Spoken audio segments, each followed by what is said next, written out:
बात तो you should proud on yourself कि आपने एक ऐसा डिसीजन लिया है अपनी लाइफ में, एक ऐसे इंसान को पीछे छोड़ देने का डिसीजन लिया है जो आपकी लाइफ को जो है बिल्कुल ख़त्म कर दे रहा था, आपको जीने नहीं दे रहा था किसी भी तरह से। दूसरा, आपको गिल्ट नहीं रखना है बिल्कुल भी। बहुत सारे जो सवाल हैं, कमेंट हैं ऐसे हैं जिनमें मैं देखती हूँ कि लोग मतलब अंदर से गिल्ट फील कर रहे हैं कि इतना लंबा समय हमने क्यों गुजार दिया, इतना लंबा समय हमने लिया ही क्यों जब हमारे सामने इतने सारे रेड फ्लैग्स थे, तो हमें पहले ही कोई डिसीजन ले लेना था। तो आपको ना देखो, आप एक अच्छे इंसान थे, आप किसी को चीट नहीं करना चाहते थे।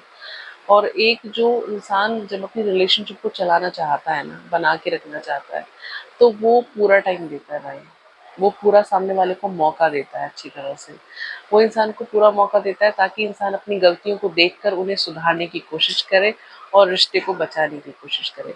लेकिन सामने वाले इंसान को तो इस चीज़ की वैल्यू ही नहीं है। वो तो आपको फॉर ग्रांटेड लिए जा रहा है। तो उसमें आपको कोई गिल्ट नहीं पालना है।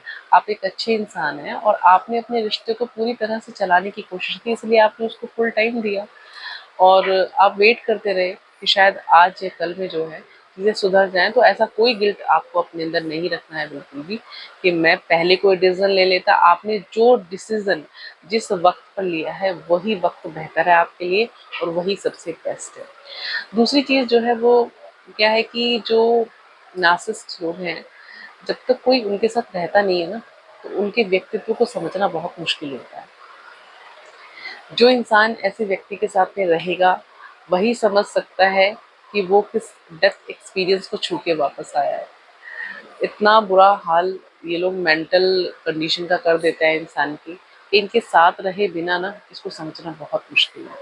तो अक्सर लोग ऐसा सोचते हैं कि यार मेरी प्रॉब्लम तो कोई समझ ही नहीं रहा है, कोई मेरी परेशानी को अंडरस्टैंड ही नहीं कर रहा है।